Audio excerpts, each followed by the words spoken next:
A dense alien jungle stretches as far as the eye can see, alive with the hum of unseen dangers. The air is thick with humidity, carrying the scent of decay and strange flora. Towering trees with bark as hard as metal loom over vibrant yet toxic undergrowth. Among this chaos, a human survivalist moves cautiously, scanning the terrain with practiced eyes. This isn't just another explorer. This is a Deathworlder, a human from Earth, the infamous Death World known across the galaxy for its relentless challenges. Clad in a lightweight but reinforced survival suit, the human carries only essential gear, a multi-tool, a compact energy blade, and a bag of rations. Every step is calculated, every breath measured. Earth's harsh conditions have honed humans into adaptable survivors, but this jungle is unlike anything the Deathworlder has faced before. It's not just the sharp-fanged predators or the spiked vines writhing like snakes. It's the oppressive awareness that something is watching. A distant rustle freezes the human in their tracks. They crouch low, their hand instinctively gripping the hilt of the energy blade. Eyes dart to every movement, every shadow. The sound grows louder, purposeful, as though the jungle itself has come alive. Slowly, the human rises, scanning the area with a compact scanner. The device flickers, unable to identify the source of the disturbance. Then, a shape emerges, a massive, six-legged beast with scales that shimmer and shift to blend seamlessly with the environment. Its eyes gleam with a predatory intelligence, and its claws, each the length of a forearm, scrape against the ground. This is the apex predator of the galaxy, a creature so deadly it said no species has ever survived a direct encounter. Its very presence sends shivers down the human spine, but there's no room for fear. The Deathworlder doesn't move. They know that running would trigger the creature's instincts.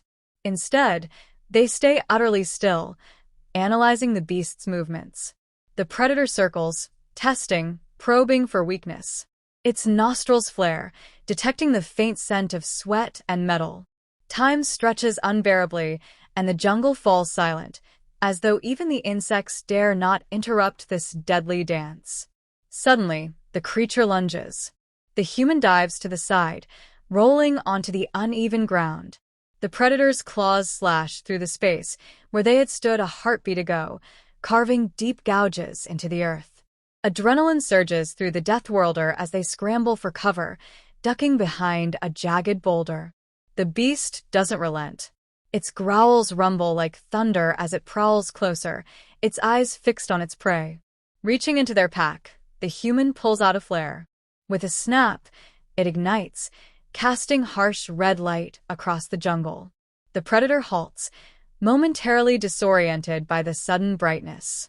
Taking advantage of the brief distraction, the Deathworlder hurls the flare into the dense undergrowth and sprints in the opposite direction.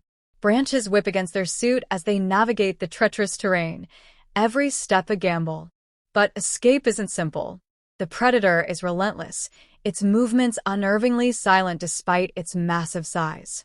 The Deathworlder glances back and catches a glimpse of those glowing eyes, closer than they should be. They curse under their breath, gripping their blade tighter. This isn't just a predator, it's a nightmare, and it's just begun. The jungle feels quieter now, the tension thick but different. Days of relentless pursuit have left both hunter and hunted weary, yet neither is willing to back down. The Deathworlder, ever observant, notices subtle changes in the predator's behavior. Its movements are less aggressive, more calculated, as though it's no longer merely chasing but evaluating. There's an undeniable intelligence in the way it stalks, mirroring patterns it's learned from the human. Pausing near a natural spring, the Deathworlder kneels to refill their water canister, deliberately leaving their back partially exposed. They know the predator is close, watching, waiting. The move is a calculated gamble, designed to test its intentions. Minutes pass, and though the predator emerges from the shadows, it doesn't attack.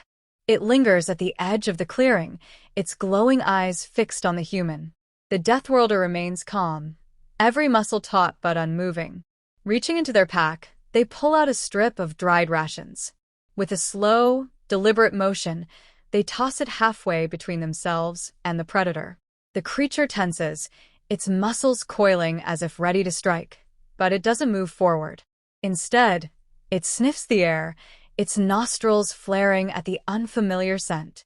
After a long moment, it takes a cautious step, then another, until it reaches the offering. The predator snatches the ration with a quick snap of its jaws, retreating just as swiftly. It doesn't eat immediately. Instead, it observes the Deathworlder, as if trying to decipher the meaning behind the gesture. The human makes no sudden moves, simply resuming their task at the spring. The message is clear: no threat, no challenge. For the first time, an uneasy truce forms between them. Over the next several encounters, this fragile understanding begins to grow. The predator no longer charges blindly into traps, but instead approaches with a wary curiosity. The Deathworlder, recognizing this shift, uses the opportunity to establish a rhythm of non-aggression. Food offerings become more frequent, and the predator starts to associate the human with sustenance rather than danger. One night, as the Deathworlder rests in a makeshift shelter, the predator ventures closer than ever before. It doesn't attack or growl, but simply watches from a short distance. The human pretends not to notice, continuing their quiet maintenance of tools and equipment. Eventually, the predator lies down, still watching but no longer tense. The jungle's ever-present threat seems less daunting with this strange companionship forming. The turning point comes when a new danger arises. A smaller but equally deadly predator ambushes the human, its venomous fangs striking with lightning speed. The Deathworlder reacts instinctively, narrowly avoiding the attack, but the smaller creature is persistent. Before the human can strike a decisive blow, the larger predator intervenes. With a bone-shaking roar, it leaps into action, dispatching the smaller threat with brutal efficiency. The Deathworlder stares, stunned, as the predator stands over the lifeless body of its fallen kin. There's no triumph in its posture, only a quiet understanding. It turns to the human, blood dripping from its jaws, and for the first time, there's no hostility in its gaze. The Deathworlder hesitates, then steps forward slowly, extending a hand.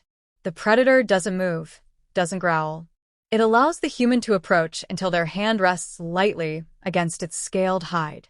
The connection is electric, a moment of mutual respect and recognition. The human murmurs something soft, words the predator cannot understand but seems to sense the meaning of. Trust has been earned, not through dominance but through survival and understanding. From that point on, the predator becomes a shadow, never straying far from the Deathworlder. It doesn't act as a pet or a subordinate, but as an equal, a partner.